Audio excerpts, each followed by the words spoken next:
Hello there everybody, my name is Adam Cleary and welcome back to another slice of fried and reasonably healthy for you hashtag good afternoons, brought to you by myself and of course Housewife's favourite Adam Nicholas. Now coming up for you today, lots of lovely, juicy, delectable wrestling stories, including a long-awaited return for a former NXT champion. That's interesting, but is it as interesting as 3 new matches being announced for Clash of Champions, Mr. Cleary?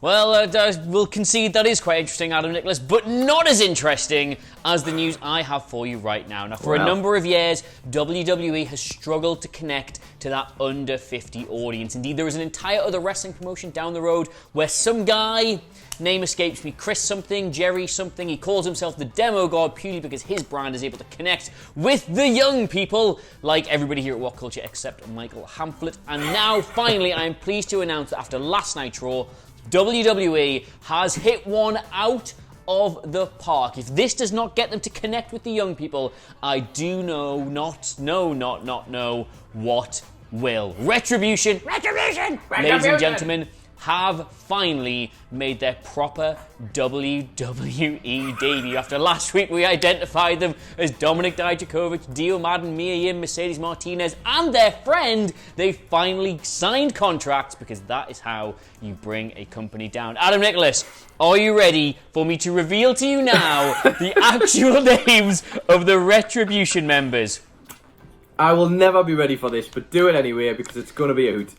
Dio Madden, Shane Thorne, and Dominik Dijakovic are now respectively known as Mace, T-Bar, and Slapjack. Slapjack, baby! They were in tag team action against the Hurt Business last night. They've got their own entrances. They've got hilarious Bane masks. They are now an official part of the roster because, as I've already said, if you want to bring a company down from the inside, if you want to burn it to the ground and rebuild it in your own image, what better way to do that than to sign professional contracts there and be involved in legitimate wrestling matches?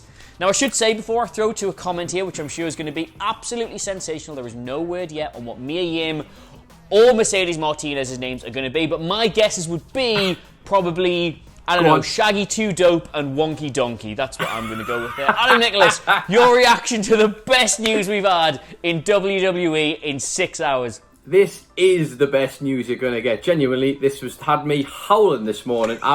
The first thing I saw was the Dijakovic with the mask on. Basically, like he's sitting there going, you think the darkness is your ally. It really was quite something, that. But I have to be honest, this could also have quite easily been that scene from Dodgeball where Peter LaFleur, I can't remember what his name is now, it escapes me, but the guy who Ben Starr played, where he's like, laser, blazer, taser. That's exactly what this was. It was Dijakovic. It's Slapjack, T-Bar, Mace, and my personal trainer, Michelle. Honestly, man, just go. It's garbage. I feel really bad for the NXT guys and gals who are in there because they're very talented. I hope they can make something of it, but that is not the start I imagine they were looking for. Life on the main roster, Adam Cleary. No, I could have genuinely done reams upon reams of articles and videos and just general content on how they could introduce certain members of NXT to the main roster. Dominik Dijakovic, he's a super athlete. They could have gone back to that whole Rusev thing they did. The guy has unrivaled strength and power. He's a natural foil for Keith Lee. Could have come up and there could have been buddies there for people who haven't seen those matches 100 times. Mercedes Martinez, she is an out-and-out killer. Mia Yim's one of the hardest working, most adaptable female wrestlers on that brand. Shane Thorne, though he's been on the main roster already, he has got great matches in him. And Dio Madden, admittedly we've not seen a lot of him, but the guy has personality for days. I would not, and again, I know it's so easy to book WWE, yada yada, etc, etc. I would probably not have put them in masks that didn't even fit their faces. Mia Yim's was falling off. I would not have put them in a load of masks and had them just be... Well, alright, here's the question I've got for you. If you're Insane Clown Posse this morning, are you waking up and phoning your lawyers? I think there's a number of franchises and a number of bands, etc., who will all be very upset about the advancement of this storyline. Not good at all. But let's talk about the advancement of the card for Clash of Champions this weekend instead. We got 3 new names. Well, we got 3 new matches that have been announced for that pay-per-view that will be going away on this Sunday, September 27th. We have as follows: because of Monday Night Raw, a bunch of people had a bunch of matches. They got themselves in championship matches. First off, we have Zelina Vega, who will be taking on Asuka at Clash of Champions in a Raw Women's Championship match. That is good news. Unfortunately, that's maybe do a thing. That exactly. Are you ready for your bubble to be burst? And yes. That is on the kickoff show, because that's the way the cookie crumbles. More on that in just a second, I'm sure. We also have Andrade and I always want to call him Angle Garza and Angel Garza versus. They will be going up against the Street Profits for the Raw Tag Team Championships. They won a triple threat match between themselves, Buddy Murphy, Seth Rollins, and Dominic Mysterio and Humberto Carrillo. That sees them challenge for the belts. I've got a sneaky suspicion they might win them as well, but more on that again in just a second. And finally, Apollo Crews will be going one-on-one with Bobby Lashley. He gets another pop for that US title after he beat the Hurt Business's Cedric Alexander last night. I'm amazed I didn't call him Curtis Alexander, Adam Cleary. This is a good day for me. Those are your new matches. And just a quick rundown of the card. On Clash of Champions this weekend, we have the other matches included, as the ones also mentioned. The Intercontinental Championship ladder match between Jeff Hardy, AJ Styles and Sami Zayn. That's going to be great. The SmackDown Tag Team Championship match between Cesaro, Shinsuke Nakamura and Lucha House Party. We've got the Women's Tag Team Championships, Nia Jax and Shayna Baszler versus the Riot Squad. We also have the SmackDown Women's Championship, Bayley versus Nikki Cross. And we also have the Universal Championship match, Roman Reigns versus Jey Uso. That's going to be great. And the WWE Championship match, the ambulance match, Adam Cleary, I know you're very looking forward to that one, between Drew McIntyre and Randy Orton. Your thoughts, Adam Cleary? Remember build? Do you remember, I know Roman versus Jey Uso's had a lot of build, and it's going to be really good. I'm just going to take that match and put it out of the thing I'm about to say. Move it to one side there. That's one side. Do you remember build? Do you remember angles and storylines and having things just sorted out well in advance with logical reasons for people to want to challenge each other and genuine threat that matches might go either way? I will say, Zelina Vega versus Asuka, it's a brilliantly fresh new matchup that I'm actually quite excited to see. So glad that I'm not going to see that because it's on the kickoff show. Who doesn't want to see another rerun of the same United States Championship match for a fifth time? Not me. That's for damn sure. And, well, I just wish they did call him Angle Garza because he is acute. Acute. Oh, very good. There it is. Thank you very much. That's why you get up early to pay the big bucks. Early in the morning, this as well. That's good. Speaking of news, you're a man who... what have I got here?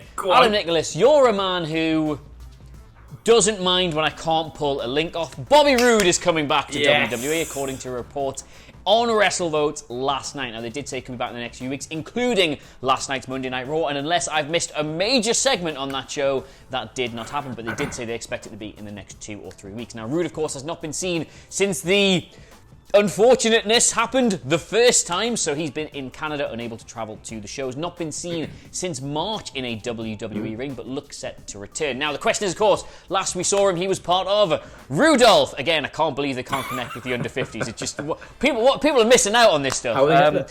He was last in Rudolph, so there is some questions about whether or not he will resume that tag team. God knows that brand needs that help in that tag division, but also Dolph is now on Raw Underground, so not sure if he's going to go there, not sure if he's going to go back to Raw. They were, of course, on SmackDown, but there was the trade, in case you're wondering why I'm talking about Raw. So, Bobby Roode's coming back. I'm sure this time it's going to work for him, and all their ideas will be really good, and he's going to maximise all his minutes, and we'll wonder why we ever doubted this company in the year of our Lord 2020. Glorious, etc. Glorious. Do you remember? You talked about, do you remember build? Do you remember how good Glorious was? Do you remember how good Bobby Roode's entire package was as a wrestler? Just the robe, the get-up, everything about him as a heel. Chuck him on the main roster as a face for the first year of his career. What a waste. Honestly, I hope he can bounce back. I really do have a soft spot for Roode because loads of people didn't really sort of think his NXT run held up to the heights. I disagree. I thought he was exactly what they needed at the time. And where's that mustache, man? I love that goddamn mustache. God damn it. Hopefully it comes back and works out. Probably Rudolph.